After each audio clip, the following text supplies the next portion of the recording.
నమస్తే welcome to my channel Priya's voice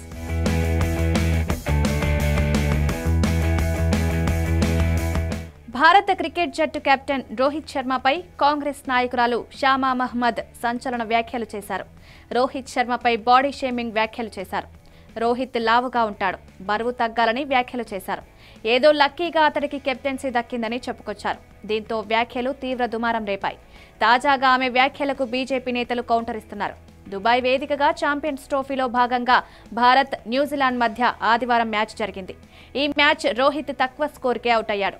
ఈ క్రమంలో రోహిత్ ఆట తీరుపై కాంగ్రెస్ పార్టీ అధికార ప్రతినిధి షామా మహ్మద్ ఘాటుగా స్పందించి అనుచిత వ్యాఖ్యలు చేశారు. షామా మహ్మద్ ట్విట్టర్ వేదికగా రోహిత్ ను టార్గెట్ చేసి, రోహిత్ లావుగా ఉంటాడు, అతడు బరువు తగ్గాలి, ఫిట్నెస్ ఉండదు, ఏదో అదృష్టం కొద్దీ రోహిత్ భారత జట్టుకు కెప్టెన్ అయ్యాడు. ఇప్పటి వరకు అత్యంత చెత్త కెప్టెన్ రోహిత్. సచిన్, కోహ్లీ, ధోనీలతో పోలిస్తే రోహిత్ జస్ట్ యావరేజ్ ఆటగాడు అంటూ కామెంట్స్ చేశారు. దీంతో ఆమె వ్యాఖ్యలు సోషల్ మీడియాలో వైరల్ గా మారాయి. బీజేపీ నేతలు, నెటిజన్లు షామా మహ్మద్ పై ఆగ్రహం వ్యక్తం చేశారు. ఈ క్రమంలో ఆమె తన ట్వీట్ ను సోషల్ మీడియా నుంచి తొలగించారు. ఈ నేపథ్యంలో షామా మహ్మద్ వ్యాఖ్యలపై బీజేపీ నేతలు మండిపడుతున్నారు. బీజేపీ అధికార ప్రతినిధి ప్రదీప్ భండారి స్పందిస్తూ, భారత క్రికెట్ జట్టును అభిమానించే ప్రతి దేశభక్తుడికి ఇది అవమానం. కాంగ్రెస్ విమర్శలను నేను ప్రశ్నిస్తున్నాను. రాహుల్ గాంధీ నాయకత్వంలో పనిచేసే మీకు కెప్టెన్సీ గురించి ఏం తెలుస్తుంది అంటూ విమర్శలు గుప్పించారు.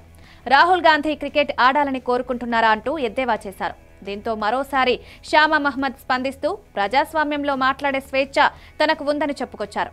ఇదిలా ఉండగా విరాట్ కోహ్లీ తర్వాత 2022 నుంచి రోహిత్ శర్మ భారత జట్టుకు కెప్టెన్ గా కొనసాగుతున్నాడు. రోహిత్ నాయకత్వంలో గత సంవత్సరం భారత్ జట్టు T20 ప్రపంచ కప్ ను సాధించింది.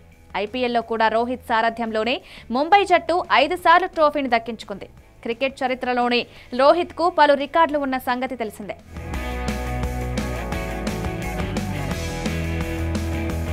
మరిన్ని వీడియోస్ కోసం సబ్స్క్రైబ్ చేసుకుని కిందున్న బెల్ ఐకాన్ని నొక్కండి. థాంక్యూ.